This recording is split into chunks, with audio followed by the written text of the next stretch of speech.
हरियाणा में विधानसभा का सत्र तो समाप्त हो चुका है, लेकिन नेताओं की बयानबाजी थमती हुई नजर नहीं आ रही। आपको बता दें कि जिस तरीके से भारतीय जनता पार्टी और कांग्रेस पार्टी एक दूसरे के आमने सामने हमलावर होती हुई नजर आ रही है, इसी बीच तमाम बीजेपी के ऐसे नेता जो कांग्रेस पार्टी की इस हार से हैरान है और बीजेपी की इस अप्रत्याशित जीत से भी उन्हें कहीं ना कहीं ये संकोच है कि आखिरकार भारतीय जनता पार्टी इतनी सीटें जीत करके इतनी भारी एंटी इनकम्बेंसी होते हुए कैसे जीत दर्ज कर सकती। इसमें सबसे प्रमुख और चर्चित चेहरे जींद जिले की सफीदो विधानसभा सीट से विधायक रामकुमार गौतम है।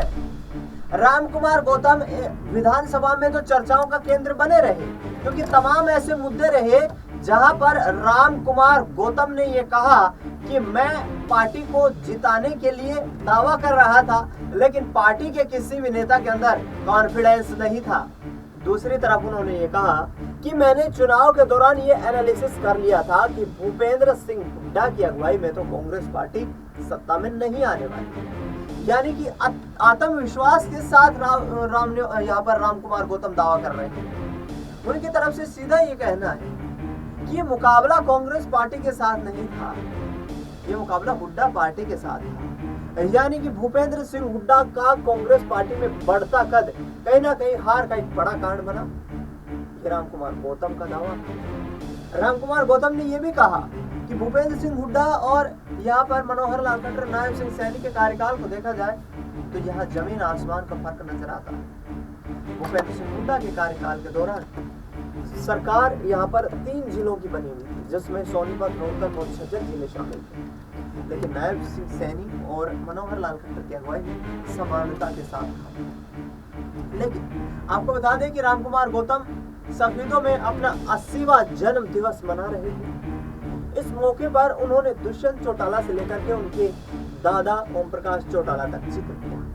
उन्होंने कहा कि मैं टिकटार्थी नहीं था जननायक जनता पार्टी, मैं फाउंडिंग मेंबर था, मैंने पार्टी को बनाने का काम किया। दुष्यंत चौटाला ही देवीलाल की विरासत के असली वारिस बनने वाले थे, लेकिन थोड़े दिन का लालच, छोटा सा लालच उन्हें बड़ा नेता बनाने से पीछे धकेलता हुआ नजर आया। यानी कि साफ तौर पर रामकुमार गौतम का ये कहना है कि मुझे मंत्री न बना करके यहाँ दुष्यंत सिंह चौटाला ने अपने रास्ते बंद किए। और ऐसे ही आगे आने वाले वक्त में यदि प्रदेश की जनता की भलाई के बारे में विचार नहीं करेंगे तो कभी सत्ता में नहीं आने वाले।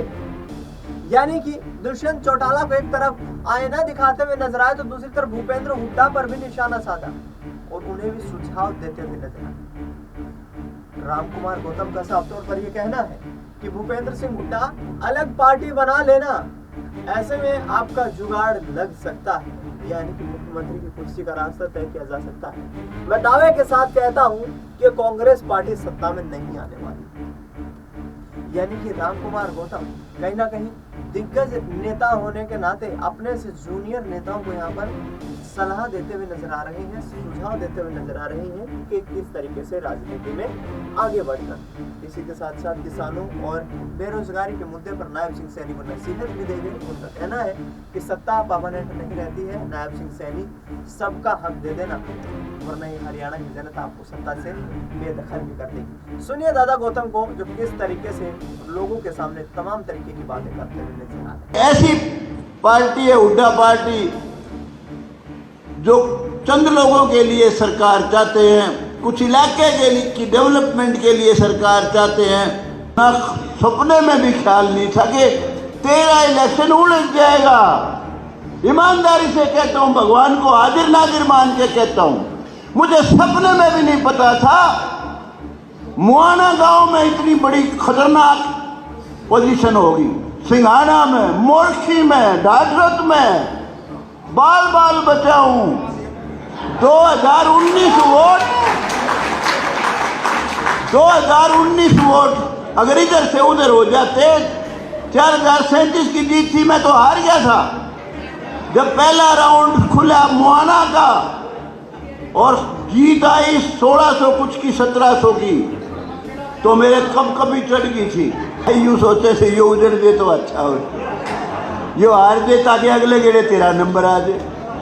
अरे भाई, नंबर तो राम ने जो लिख रखा वो बनेगी। ऐसे दिग्गज नेताओं की जो सरकार में बहुत बड़ा ओहदा रखते हैं, उनके बूथ पे भी आ रहा हूँ मैं। दिमाग में नीचे मैंने कहा, हुड्डा साहब, इतना एरोगेंसी ने मारा आपको।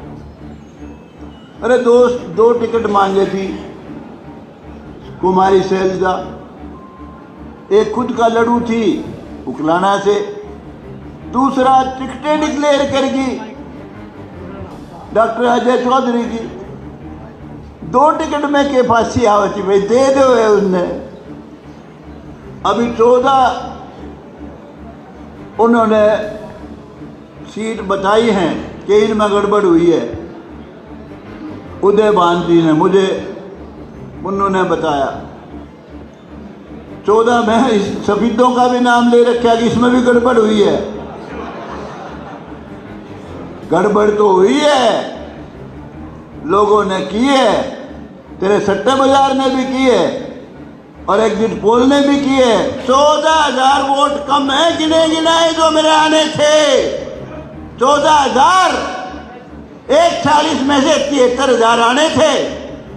यो बैठा कलीराम, पूरा MLA कसर नहीं छोड़ी, जी जान की बाजी लगा दी, लेकिन इसके बल में ही नहीं आया सौदा कुछ भी। ये नहीं कि इसके बल में क्यों नहीं आया।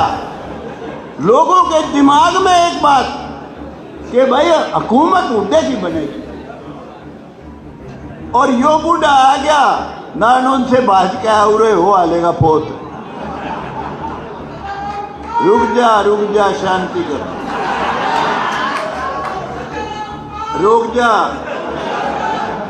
एक भाई जिसने मुझे अपनी शादी में बुलाया, छोरे का ब्याह है मेरा, जब सजेगा जब आप आओगे,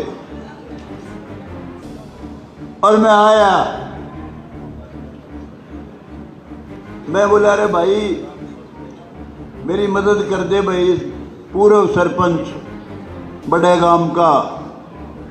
तो बोला, जी बड़ी मुश्किल है, जान पहचान हुई है हुड्डा साहब गले हटके जफिए मिला। तू बोला बीच में गलती से बीजेपी में चला गया था, वो खोपर बीजेपी ने मारे फिरे।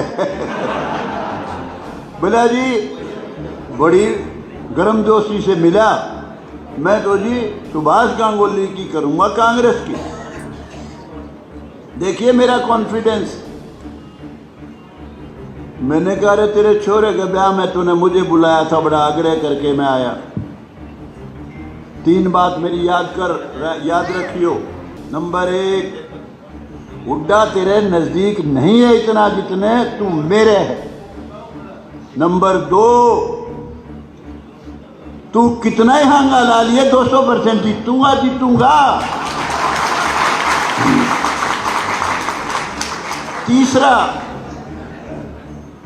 तीसरा मैंने कहा, किसी सूरत में भी हुड्डा मुख्यमंत्री नहीं बनेगा, नायब से नहीं बनेगा, लिख ले। तो सुना अपने साफ तौर पर रामकुमार गौतम वरिष्ठ नेता तीसरी बार हरियाणा विधानसभा पहुंचे हैं। इससे पहले जननायक जनता पार्टी की टिकट पर 2019 का विधानसभा चुनाव नारनौंद विधानसभा से लड़ा था, वहां पर कैप्टन अभिमन्यु को हराया था। लेकिन इस बीच वो ये भी कहते हुए नजर आए कि मुझे काफी नुकसान इस विधानसभा चुनाव में हुआ है, क्योंकि सट्टा बाजार और एग्जिट पोल के नतीजों के आधार पर लोगों ने यहाँ पर कांग्रेस पार्टी को जमकर वोट किया है और जिसका खामियाजा हमें भुगतना पड़ा है।